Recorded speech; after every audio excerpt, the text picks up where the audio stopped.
It's a tough job. Yeah.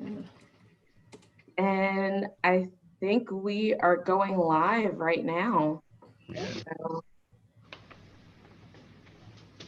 So when Michael first approached me about doing something for We Out Here, because Michael's seen me perform and present my work as a poet and a writer, and we were brainstorming about like, oh, what could be interesting. And I have been working my way through Gwendolyn Brooks's selected, like I picked it up at a secondhand bookstore when I was in Pittsburgh for a conference. And I've just been like thinking about her work and the work of other Black authors, and especially with all this time we have. And so we were brainstorming. He was like, what if you had a conversation with another writer, just kind of like, almost kind of like a free for all, picking their brains. I got really excited by the ideas. So thank you. And Marianne, I think, put your name forward too as a really great person that would just be fun to talk to. So thank you for that. I'm looking for, I don't know what we're gonna get into, but I think it'll be fun. Well, Nina, the best part about it is I see you on screen, and I did read your LinkedIn and bio, so I have a composite of who you are. But then when Marianne said this would be an intergenerational discussion, I said, oh, I'm going to reframe this, because intergenerational stereotypically means a younger generation and an old generation in general terms. So I said, suppose we change the spelling.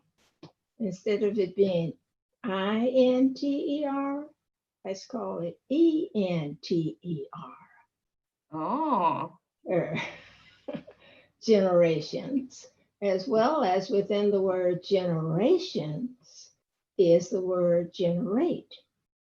So we are going to enter into ways, E-N-T-E-R, ways that we generate new ideas, generate power, electricity, like the old-fashioned generators you pull. And out of that comes, a lot of crisscrossing electrical circuitry. I love that. To enter doesn't always, or to have E-N-T-E-R isn't always, that I just have one perspective. To enter means you got to exit too. So it'll be a lot of good circuitry here, I think. I like that imagery.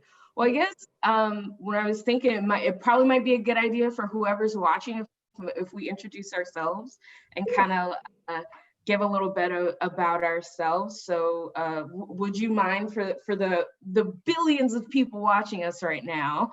Okay. Would you introduce yourself, Miss Minnie? Yes. Okay. I am Minnie A. Collins, a Virginian, born in Virginia. Migrated to Seattle in 1968. And prior to coming here, I taught English in high schools in Virginia and in Washington, D.C. And then when I arrived here, as a result of my own migration with my husband's work, I first worked at Bellevue Community College, also in the English area, writing, literature. And at that time, the 60s were at the height of spontaneity. So I was asked to do an African American literature course. So I was impressed because growing up in Virginia, I attended a historically Black college, Virginia Union University. And all of my instructors, except my French instructor, my chemistry professors, were all African American men and women. So I felt entrenched in literature and history. that I felt I could share it with others when I came here. And the best part for me was working with a lady who was teaching American literature when we linked and began to fuse African American literature into the American literature classes. And after that, many years, that was part-time work when I first came. And eventually I moved on to teaching, they called it a Black literature course at Seattle University. It was an evening course. Remember now, we're at the height of what we are experiencing now. Everyone wants to have literature programs that reflect the needs, the push, the movement, the protests of the 60s. And while I was there, Father Joseph McGowan, a Black priest, introduced me to some of the students. And at that time, I just developed a link with them. And in turn, Father Joseph McGowan was going on a tertianship, which is like a priest goes away on a sabbatical kind of experience. And he asked me would I apply to be the director of minority affairs at Seattle U. And I did. I got the job. And I said, wow. So in that experience, wow, I met every cultural group that I could ever imagine in Seattle. The leadership, the students being invited to their homes, their programs, their activities. It was like, this was a rebirth of me. Never knowing growing up in the South, in Virginia, that I would have these many cross-cultural, diverse, inclusive experiences in one location. And out of that just blossomed. It was like sowing seeds. They just grew from one class, graduating class to the next. And I was missing my teaching. So I picked up a part-time class at Seattle Central College on Broadway at night, where Rosetta Hunter and Charles Mitchell were the leader in leadership roles. Dr. Charles Mitchell was the president and eventually became chancellor, and Dean Rosetta Hunter was the dean for humanities and social sciences. So she asked me, could she visit my class in the evenings? You know, it's all polite. She's required to visit, but she asked me, could she visit? So then she asked me, would I be interested in doing some part-time work in the evenings? And I said, sure. So out of that evolved a full-time position after 2 or 3 years of part-time work. And at Seattle Central, Rosetta Hunter and Dr. Mitchell and Dr. Gilda Shepherd and so many others fly. I mean, I spread my wings.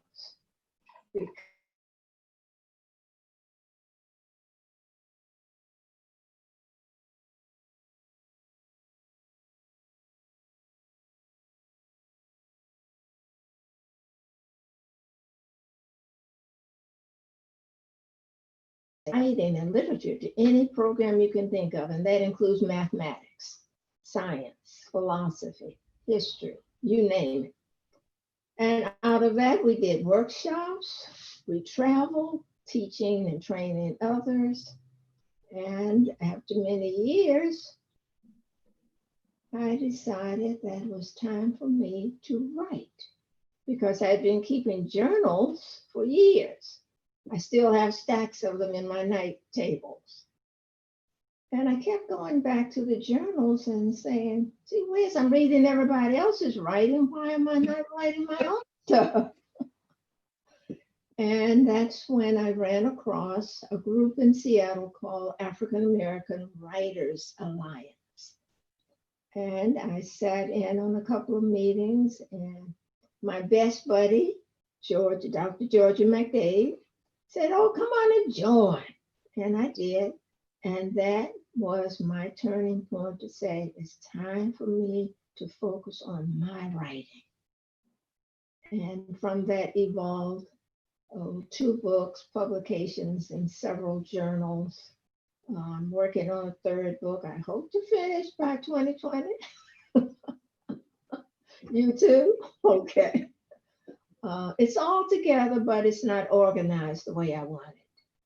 Plus, I want to include some illustrations in it. So that's where I am now. So tell me about your journey. Oh, I feel like there's like a hand reaching through time because so many of your parallels speak very directly to, I don't know, there's like that line from like the Midwest and the South right out here to Washington. So my name is Nene Yarborough, born and raised in Cincinnati, Ohio. I went to a very tiny liberal arts college in the middle of Kentucky called Berea College. It was one of the first co-educational and interracial colleges in the South.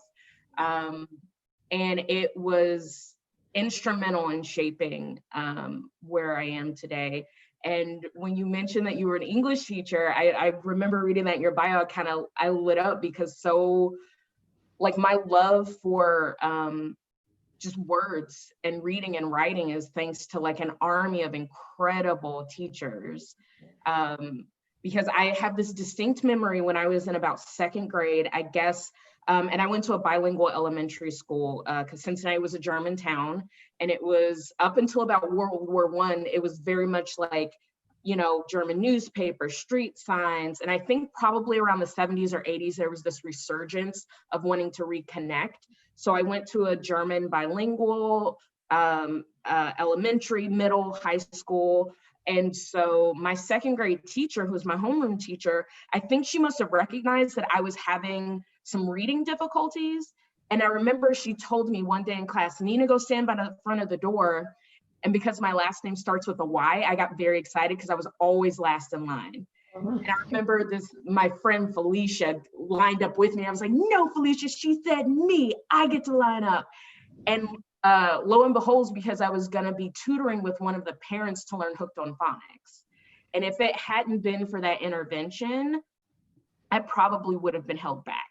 So we would do our flashcards, and we used to do these bear books where you had to come up with your own story every year through elementary school. So I've been writing and coming up with stories since I was, since kindergarten really, but it kind of picked up, I think, after that. And so, you know, through high school, loving I didn't start writing what I would say seriously until probably my junior year of high school. And then when I went to college, I was fortunate to study theater. And it was a tiny little program, but some really fantastic people who kind of introduced that world of what the stage was. And so got to read plays, and I wrote my first play my freshman year, and I kind of got hooked. And I don't know why I decided to write it. And I think I may have seen a posting about a play writing. There's like a little grant that you could write and you would get like prize money. And I got a bug up my behind, and I stayed in my room for like 2 days straight, just wrote my first script. And I just remember feeling this deep sense of accomplishment, having like written that, because I've always been like a pretty expressive person, and I always loved movies and, you know, TV. And so I've loved stories for a really long time. And so that was my first time where I was authoring a story. And I performed, and I did hair and makeup. And eventually I after college, graduated during the height of the recession. I graduated in 2009. So I went into a very bleak job market. As of today, Yeah. And I kind of spun my wheels for a little bit, but found my way into the museum center. And so I was a program specialist. I wore the hoop skirts, and I taught people about washing on the Ohio River banks. And I managed to figure out how to get paid to knit in our museum, because of the timeline covered early settlement all the way up to World War II, and knitting and needle crafts existed throughout those time periods. And I managed to come up with programs where I would just be out on the floor making stuff and knitting. as a part of my job. And I did other things, but that always made me really happy. But I came out to Seattle for my MFA at Seattle U. They have the MFA in Arts Leadership, because while I loved working at the Museum Center and kind of having my hands on history and really learning about, like, because Cincinnati is a very segregated city. And so it was really cool being a part of that, but there was nowhere for me to go. I was making $9 an hour, and we had one VP who was a Black person. She was a woman. She was one of the few doctors that I had met that had their PhD who was a Black woman. And I talked with her a few weeks before she left, and she was like, if you are ready to leave, you have to take the opportunity and get out. And she said, if you go get a master's, at the very least, you'll get to experience something new, and you'll have a piece of paper that says, hey, you can do something, and you can always go back home. But when I came out here, it grew on me. And I didn't expect to get into fundraising. I thought I was coming out here to learn how to manage artists. And I thought that I was gonna eventually be like a full-time artist. But life never works out the way we plan, which I think is usually for the better. So I've kind of had a winding path, but writing has never really left me. And it's been, I think, one of those constants that's helped me like stay sane, especially given what's going on right now. I'm finding myself reconnecting to not just like writing, but the play. So the idea of like, what does it mean to be a creative person? And I'm getting back into actually reading, because you know it's such a huge part of being a writer is reading. And so I cracked open this Gwendolyn Brooks book probably a couple weeks ago, because she has a couple whoppers in there where you can't just read straight through. So, but yeah, that's how I got to Seattle, and eventually made my way to CD Forum about 2 years ago, and it's been pretty awesome. So yeah, that's that's me. That's neat. Yeah. When you mentioned Gwendolyn Brooks, when I worked at Seattle U, she was invited there. I think she had, yes, her long Pulitzer Prize winning piece called Annie Allen. That was perhaps the most instrumental, I'll call it an epic, because it talks about, almost from a female perspective, across generations, as well as it captures the economic, social, as well as that subtle militancy that Gwendolyn Brooks has in most of her poems. I think also of one of her poems that's called The Bean Eaters. It may be in that particular anthology you have there, where they are portrayed as very simple lifestyles, or the people in this poem are portrayed in a simple lifestyle, and suggestive of the bean eaters, as though that may be their only supplement or sustenance. But yet, she takes something as simple as that scene to create the love, the patience, the wisdom that the couple has in what I would call today a small, simple lifestyle. Whereas another reader might see it as, oh, they're poor, but they're not poor. And I think again of Nikki Giovanni's poem that talks about how all the while she never knew she was poor, even though the outsiders may see her in her small, I think, Cincinnati community. But yet all the while, through her child's eyes, she thought she had the most important thing in her life: love, rich love, love filled with riches. So again, you see, it talks about how you see and how you turn the words. And even though you're suggesting that you saw your writing as sort of a winding road, is that what you say? Yeah, kind of But I can't really think of anything that is linear.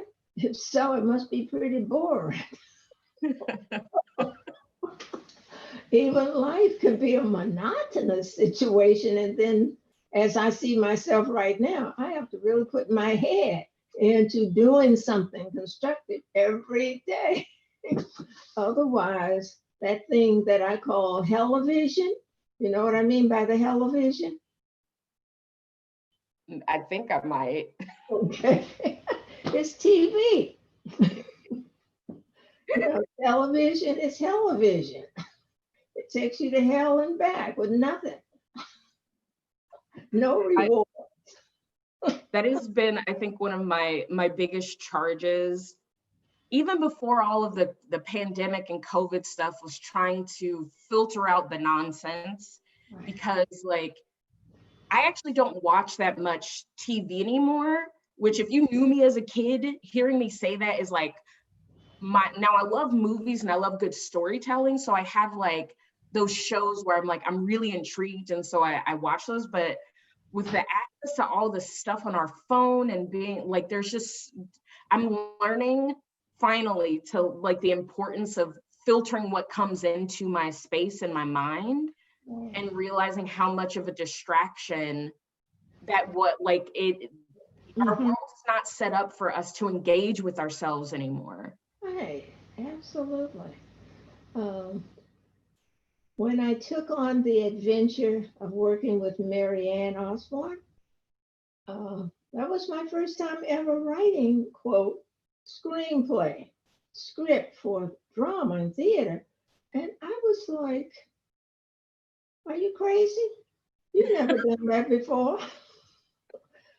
But I just decided I had never done it and I should at least try, whether I get accepted or not. Because see, I'd learned from all of my years that if I don't submit, I will never know. Okay, so I used to keep all of my rejection letters and I would show them to my students. You say, okay, you guys think I'm a good teacher, but I'm not necessarily a good writer because this editor said not acceptable. It doesn't fit our theme. So I get criticism on my writing just as you do on your writing. So I was overwhelmed when Mary Ann told me that my script was accepted and would be a part of the Mahogany Project. And of course, you can now see the evolution of that happening, of course, with Michael and the others on the team. But I took a personal experience of, 1968, somewhere in there. When we first moved to Seattle, we lived in an apartment, one-bedroom apartment. It was all we could afford. And over the years, especially after my son was born, we decided, this one bedroom is getting kind of tight here. So we started looking for something we could afford. I was working, he was working, and we found a little fixer-upper that we thought we could do. And I started just journaling about that every day during that time. And then what happened, the job market collapsed. There was what was called the Boeing bust. They even had a big sign on the freeway that says, no more jobs, go home. Oh, wow. Not literally, but it suggested that.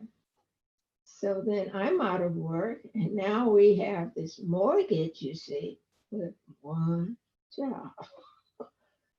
So it presented a lot of contentiousness, a lot of anxiety, unsettled moments. And I turned that around and I said, I think I'll write a story about that. And then that story evolved into the screen or the script for the play. So I had never thought that would make any sense to anybody else, you see. But it had something meaningful for Mary Ann and her team. So I am blessed to again have that opportunity to work with another team of people who've helped me grow. Not only just in writing, but spiritually, community focused, and otherwise. So it's been a wonderful experience. So tell me, Karen. Yes? I was going to say, there are two things that when you said, if I don't submit, I'll never know. If we could get our artists to understand that, because there's so many artists who talk themselves out of opportunities. And I've definitely been guilty of this myself. We all have that little, that chip of doubt that's always playing in the right there. Usually probably sounds like an old family member or a teacher who didn't know or understand.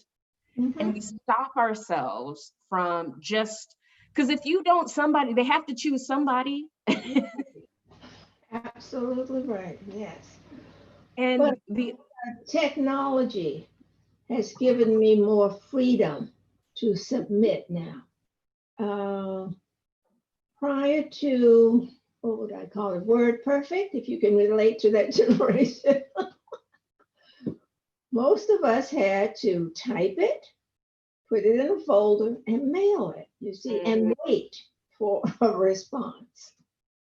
So that might have been like a veil that I had to snare or separate to say, I think I'll do it. But now with technology, I can go to any website and just post it and say, if you do, good. If not, I'll try some other one, And there's so many free sites where you don't have to pay a submission fee. Just Google, free sites or wherever and try them out. I had a surprise once at the Southeast Senior Citizen Center on Rainier and Holly. They put out a quarterly journal, and they used to have what was called a poets page. So I said, well, I'm a senior citizen. I think I'll submit. I did. And I was curious how many others had submitted. And I found out that there had been several persons. So I felt kind of good that mine was submitted. And it really focused on something, again, very simplistic. It was called, well, see, I grew up, my parents died when I was, I guess, 3 or so, I'm told. So my grandmother raised me. So the title of the poem is called Kitchen Concerto. When my grandmother cooked, I could hear the sounds in the kitchen. And I said, wow, she's got an orchestra going on in there. The sound of the pots, the pings, the pangs, the swirls, the knocks, the oven, the wood going in and out. So I put all of that together because you see the Senior Citizens Center serves lunch. And when we go there for exercise, I can see the kitchen and I hear some of the same sounds you see in the kitchen at the center. So I said, I think I'll do this. So my grandmother became, in the poem, the maestro. And all of the kitchen utensils you see became the one, and different things like the pots became the drums, etc. So I call it Kitchen Concerto. And they liked it. Yeah, so again, it came from something very simple. Are you familiar with a website that's called Poem? I think it's called Poem a Day. Yes, I think it's associated with the Poetry Foundation. Yes. I go there to read a lot of the poets that I don't know and get ideas about style, sentence length. Some of them are rhymed lines and others use free verse. So now that I have more time, I just go everywhere, anywhere, online to read whatever I can. Mhm. Well, it's so important to the and I think that's one of the reasons why I was looking forward to chatting with you. And then when I heard that you have this, this extensive career in literature, because I feel like I was exposed to, I think, like a lot of good literature. I wasn't always necessarily exposed to a lot of Black authors. And I think, like a lot of kids who go through the public school system, you're at the mercy of the standard syllabus. And if you don't get teachers who really want to push you, you kind of end up with the generic list. So I'm curious, what were some of those, whether it's fiction or poetry, those books that you kind of have always recommended to your students that you kind of still stand by? Yes. I have to go all the way back to elementary school, which of course was segregated. Mm. We had Black History Month before it was even recognized as a national commemoration. Every child from first grade to, what was that, seventh grade, had to read about a Black person, not necessarily a poet. And then we had to memorize some little speech that we created or one that was written by a particular person. It might be Mary McLeod Bethune, Du Bois, George Washington Carver, etc. Then we had to dress in something that represented that person. And this was when you were in elementary school? Elementary school. And then we would go on stage and role play the person that we chose to read about and to portray on stage. So we had assembly like every day. You see, in the elementary school, everyone comes to the big auditorium first thing in the morning. So that was a requirement that you just had to read about everything you could get your hands on. Plus, we had our own Black library in my little town. Okay, we're segregated, so we got to have our own thing. Okay, our own doctor, our librarian, our hospital, our schools. And then when I went away to Virginia Union University in Richmond, Virginia, my favorite teacher, Dr. Ruby Bryant, still remember her.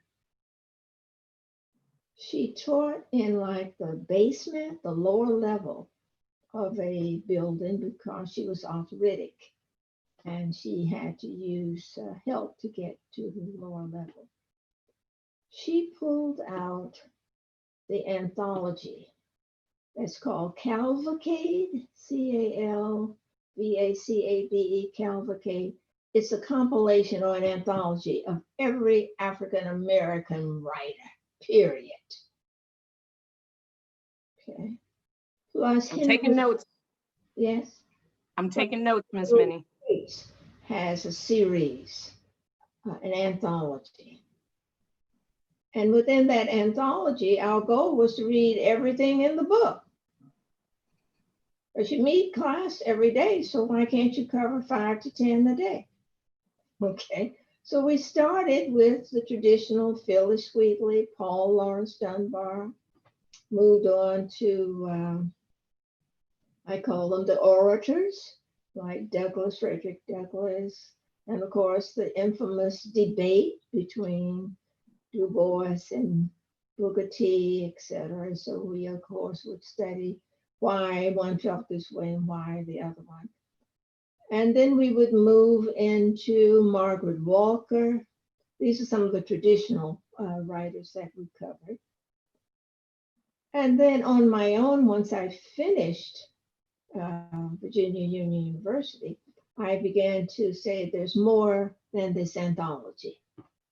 So that is when I began to search for other writers that have become my favorites, and I think I've read all of their books. Number one, Gwendolyn Brooks, okay. Leroy Jones, who of course went by eventually Imam Baraka, Okay. Malcolm X. Okay, I see you're taking notes, so I'll okay. Um, Stephen Henderson. He's not as well known as the others. And another thing I have to add to this, some of these early writers like Stephen Henderson, Arthur Davis were my instructors, you see, at an all-Black university. So that in itself was an infusion of, wow, I am learning from the people who are writing.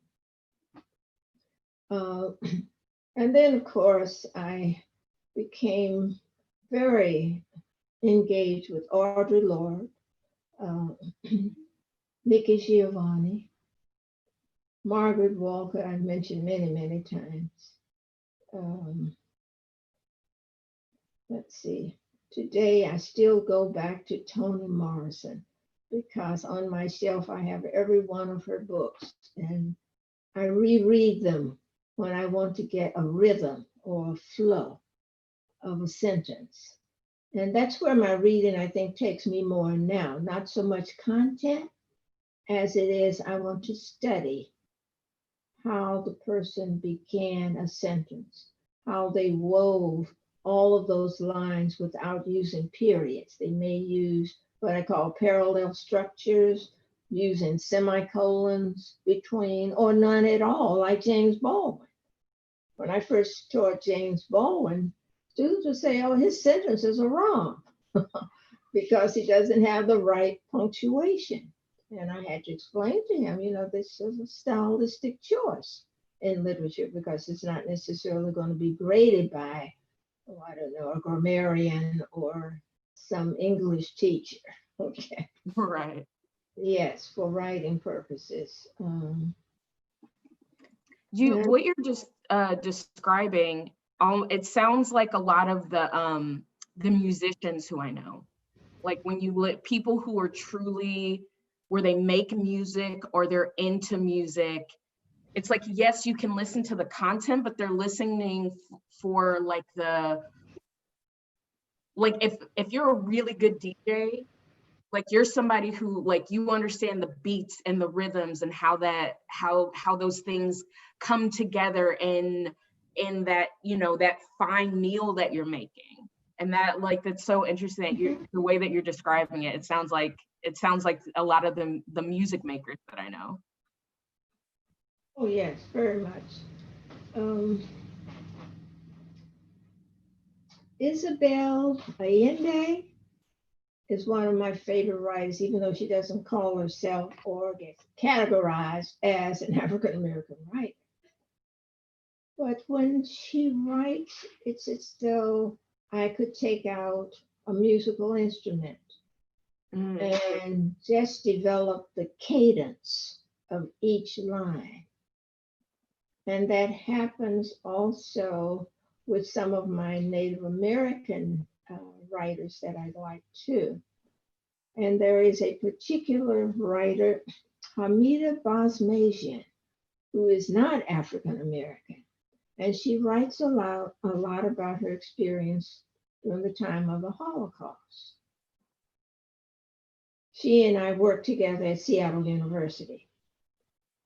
And can you say her name one more time? Hamida, Hamida,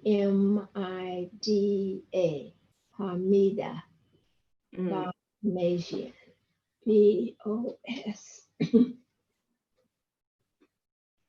Oh, let me get the title before you leave.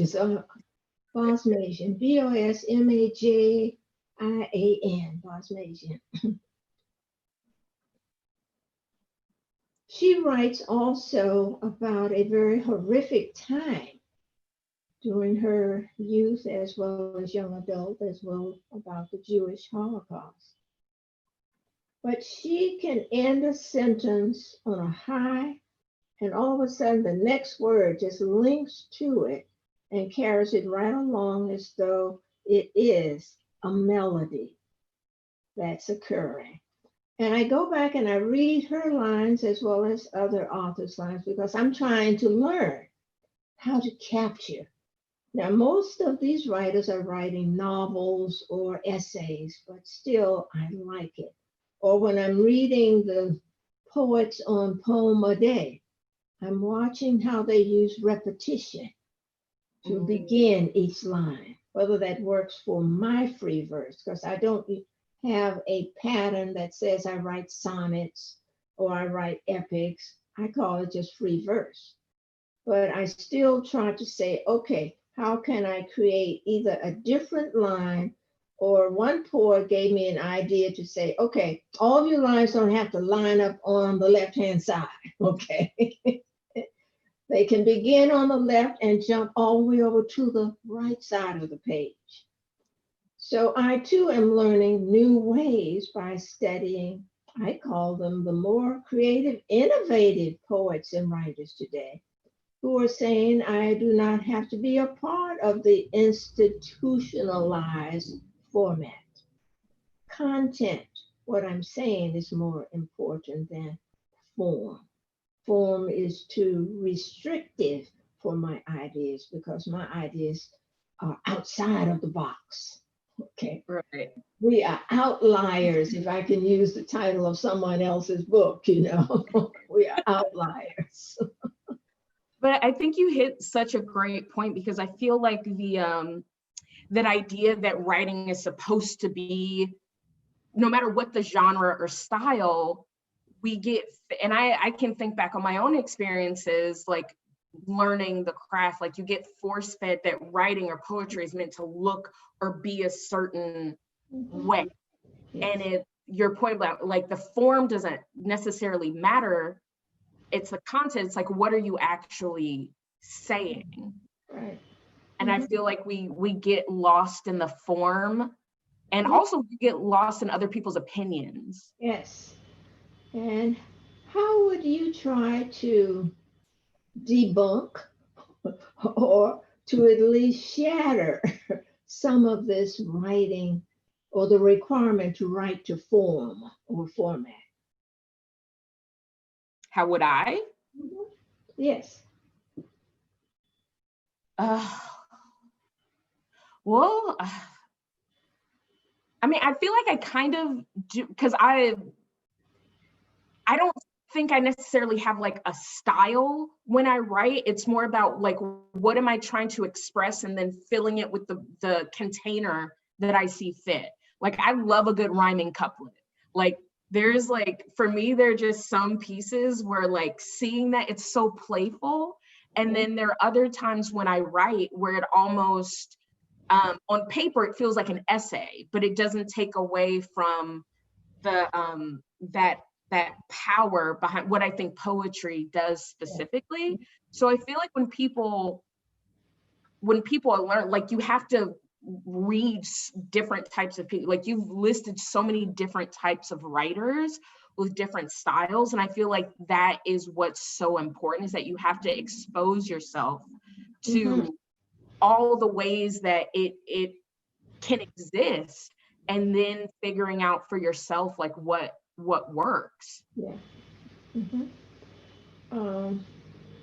Charles Johnson, who is a prolific writer, he taught at the University of Washington, and he's been on numerous advisory boards.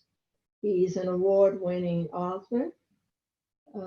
He has a book, well, several books really, and one that I recently purchased maybe 2 years ago that talks about his approach to writing. And it's based on his teaching years, I'll say, of the kinds of assignments that he gave his students. And one of his assignments was to read a variety of poems, stories, novels, essays, and just look at the different ways the writers have started, especially essays. And then he lists at the very back just some of his favorite beginnings of stories and poems and essays. So if you want, I would call it your in-house manual or guide from one professor's point of view on his suggestions, that's good. And then there's Stephanie, oh, I'm forgetting her name, Stephanie Oliver Stokes. It's a book that's called Black Ink. She too talks about all the writers that she has been influenced by. She enjoys reading, and she too is an author of several books, Stephanie Stokes Oliver. And I always go back to Langston Hughes, who was, I guess, the most, you won't believe this, but in my little town, in my little Black library, Langston Hughes visited our library. Okay, now I know I'm telling you my age, but that's okay. All righty. But it was like, wow, we have Langston Hughes in our city, in our little town. And I can't overlook Claude McKay. You know, I would call him the epitome of the sonnet writer. Claude McKay. If you really want to study, you know, the Shakespearean sonnet or other forms of the rhymed endings, A, B, C, A, B, A, B, A, B, B, you know, all the alphabets at the end. But yet, the form for him was like, I need some avenue or format to capture an audience to say, oh, I like sonnets. So let me use a sonnet that has been, quote, officially been approved by, authorized, and it represents acceptance. But the content of his sonnets, oh, they can stab pretty deeply, okay? I guess the one that he's most read from or about, If We Must Die. And I think maybe you've heard of that one too, If We Must Die. That one sounds the most familiar. Yes, it's quoted a lot. Quoted a lot. And I did, oh, here it is, because yes, I'm gonna read a little bit of it because I feel like, because I think this is probably one of the few of his that I'm most familiar with. And if we must die, let it not be like hogs, hunted and pinned in an inglorious spot, while round us bark the mad and hungry dogs, making their mock at our accursed lot. If we must die, oh, let us nobly die, so that our precious blood may not be shed in vain. Then even the monsters we defy shall be constrained to honor us, though dead. And it goes on. But I feel like that's the other end of that question you asked about how do you, we're talking about how do you kind of blow up the form. I feel like what McKay does here is that the other way is that you take that form and you just kind of go in on it. You adhere to that form, but it's the content ultimately, like you said, that is that shatters the sort of the institutional underpinnings that are there. And I think he does that pretty beautifully. You know, there is another period of literature that I've often loved, which is called the Harlem Renaissance writers. Historically, it was, I would call it a group of literary artists. And they came together during the time period when supposedly Harlem in New York City was going through a renaissance, or I call it a rebirth, but often overlooked in the Harlem Renaissance. And most people will not agree with me on this. That there were painters like Jacob Lawrence, who were also involved as artists, visual artists in the Harlem Renaissance. But too often, the literary artists are, I would say, included too often as only representations of the Harlem Renaissance. Another critique of the Harlem Renaissance from my point of view is,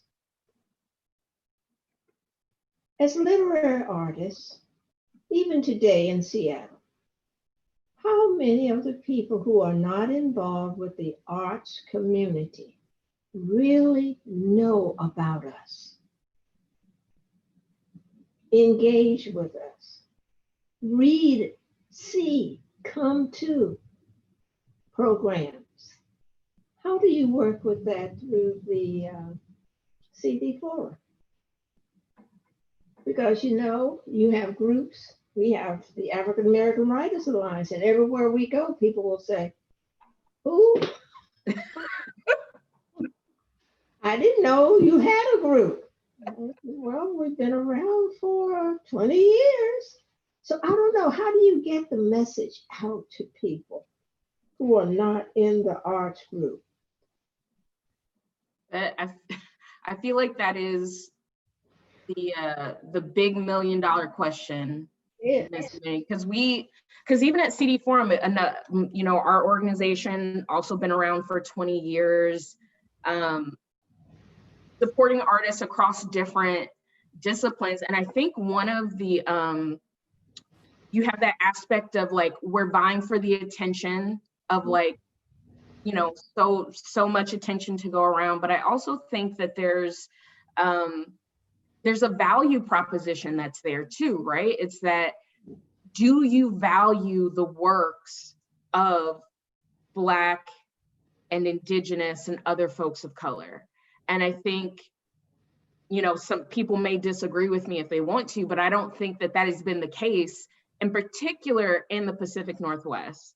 Oh. I feel like, I think people love to, it's been popping up in my social feed a lot where people love to root for Black people. They love to see us succeed, but they don't want to be a part of the success making. Mm-hmm. Somebody said specifically about Black women. It's like, there's a difference between liking to look at Black women and loving a Black woman. There's a difference, and I believe it's a difference of commitment and value. And I feel like one of the outcomes that we're going to see, because I'm seeing it in little places in other communities that I'm in, of other Black creatives across the country, is that people are finally waking up to, in varying degrees, the importance of our contributions to arts and culture. Mm-hmm. And I think that for the large white institutions who are very good at propping up those one or two examples of how they support Black art, people are really waking up to of how insincere that is.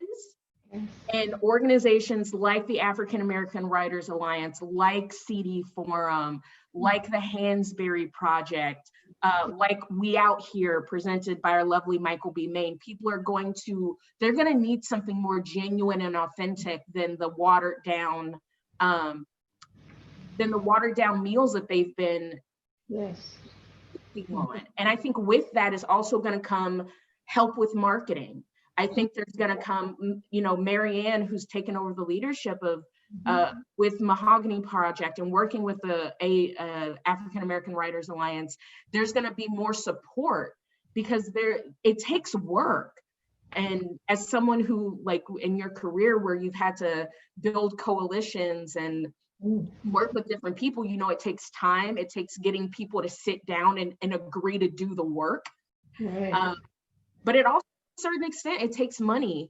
And I feel like there have been gatekeepers to that capital that would, what would it look like if I always get the acronym wrong, the AAWA African American Writers Alliance, Okay. if they were able to get a grant to help pay for a marketer and to help someone to get someone to help really structure the membership program and Yes. make sure that you're at those conferences. So that was a very long response to your answer.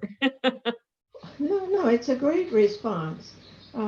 Right now, we are working with Shunpike, which is a good ally for us because we are also supporters of what we have to do. And because most of us are listed on oh, the arts culture roster, then more of us get a little bit more visibility.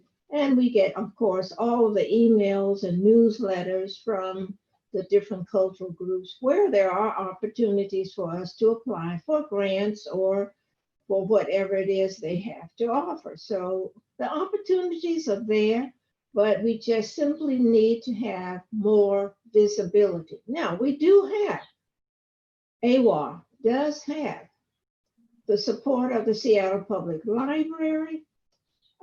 We have our Writers Read program every month at the Columbia branch on Rainier in Alaska.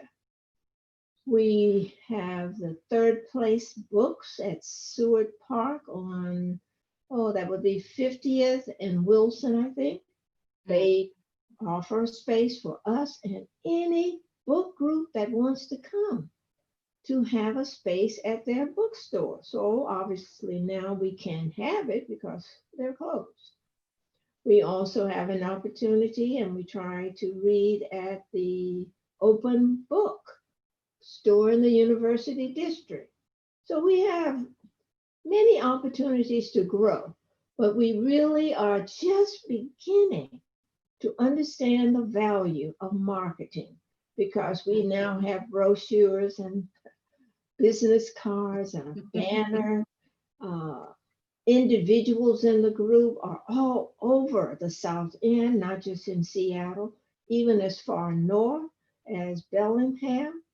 So they too, you see, are becoming like additional allies for us. We don't necessarily have to go to Bellingham, but we have a representative there. But we are really growing more, and I think we are becoming more and more visible, at least in the Seattle area, because individuals within the group will get opportunities to read or present material on different occasions. They may be churches, museums. Georgia McDade has a spot on the radio station KVUR, I think I said that wrong, on Rainier Avenue. One young lady, Jay, has a YouTube. She has a children's radio. Her specialty is children's literature. So we're all growing and sharing with each other so we can all say, all of us together, not just, going down one single tunnel, but we are becoming more like a highway, with different arterials and still coming back to the main highway, or if you will, transport when necessary. We have a good structural organization of officers, different committees that promote programs, do the research, develop grants, keep the budget, make the connections to Shunpike. So we have poets who are posted on Southeast Emerald, which is an online journal, editor Marcus Green. Many of us are invited to be participants on panels. So, we're learning our way. Yeah. And we try our best to attend and support all of the programs at CD Forum, not as a group, but individually. I think the last one I was at the CD Forum was focusing on health issues. That was what, fall, I guess, whenever it occurred, when we had Dr. Holland and Dr. Maxine Mims and others who were there talking about women's health. So that was also another outstanding program. Yeah. So we develop allies wherever we go, individually or collectively. And I think that's the key, is that we Mhm. the siloing that has, I think, existed, and and they happen without, I think, intention, but given everything, it feels like a lot of those walls are coming down, and the more that we work Yeah. cooperatively and we take opportunities like this to come together and for just good conversation and talking about the work and learning each other's stories, really. So Yeah. um, Yeah. this has been a Absolutely. pleasure, Miss Minnie. It's been a pleasure, and I just wish we had time to do more. And hopefully, this will not be the last time we see each other on screen, but maybe one day in real life flesh. Well, So I would absolutely love that. And so now I before, because do get your newsletter from the CD Forum. Now I'm online to get your newsletter, so yeah, I know what's happening over there. Yeah. awesome. Well, before we sign off here, we've been on here for an hour, and I felt like I've had the best tutoring session ever. You gave me so many awesome resources, Thank you. um, and I'm looking forward to diving in more. Can you just remind people, if they want, because I know you've published a few collections of poetry, where can people connect with you or find you? Where's a good place for them to locate you online? Okay, I will give you my email. I don't have a website. So are you ready? Yeah. Okay. My first name is Minnie, Minnie. A as Apple, C as Collins, at yahoo.com.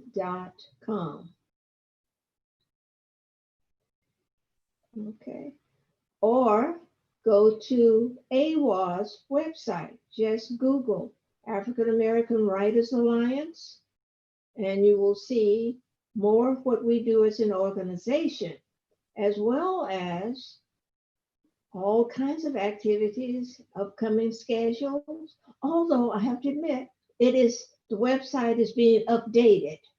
So you might see two versions there, but you can just Google African American Writers Alliance, and you will find a lot of good information about our organization, as well as pictures.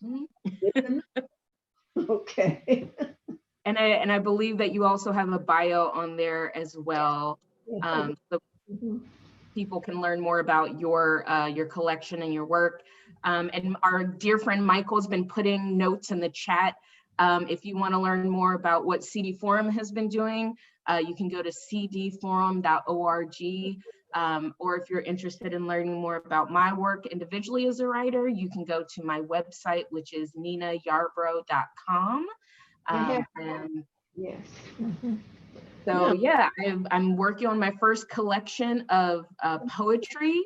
yeah, Michael B. Main is going to be helping me publish, so stay tuned for that. Um, good. but yeah, I'm very excited. But this was a gem, Miss Minnie, and I really appreciate you taking the time to chat with me today. Now, if persons want to read my work, they can just go to the Seattle Public Library and they will see 3 books there. Y'all heard her, folks. Seattle Public Library.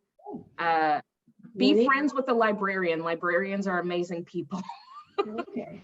The titles of my book are right there in my bio, but you just type in my name in the search title under author, although the library is closed now, but you'll find 3 books listed under my name. 2 are my solo poems, and the other is the anthology in which I wrote an essay for Marcus Green and the Emerald Online. All right. Well, before we hop off, if I could have, he probably doesn't want to because he didn't like being pulled to the spotlight, but our lovely technician and the helm of We Out Here, who has brought all these people together, Mr. Michael B. Main, would you mind popping on here for a second before we sign off? There he is. Hi, Minnie. Okay. Hi, Minnie. I just wanted to, so folks can see the man behind the curtain who's helping all this work smoothly. Michael, where can they go to find more stuff out about We Out Here? Because there's a lot happening. They can find information at weouthereseattle.com. weouthereseattle.com. And yeah, check out the website. Everything that is done, everything that's streamed is being recorded and archived so people can watch it later. Things will be transcribed for accessibility, and just try to make this information as accessible as possible so we can celebrate ourselves and each other and learn from each other. And Michael, that website is phenomenal. Thank you. Are you the artist? Yes. Yep. Thank you so much. Yeah. He's a one-man wrecking crew. Okay. All right, well, I think we can officially sign off from the live. Yep. And Miss Minnie, if you want to stay on for just a couple minutes, Mike will just disconnect us, and hope folks have a great day. Thank Also, you. wanted a few comments came in on YouTube. Just wanted to give a quick shout out. We had some claps, some hearts. This is a great master class. Thank you, Miss Minnie and Nina. And this was a great conversation. So Thank you. yeah, you've already added tremendous value, not just to the people here in Zoom, but also folks that have been out in the world watching as well. Thank you very much. This has been my honor, and I'm so happy that you invited me to join your team. Thank you. Absolutely. Thank you. This has been wonderful. All right, I'm stopping the stream.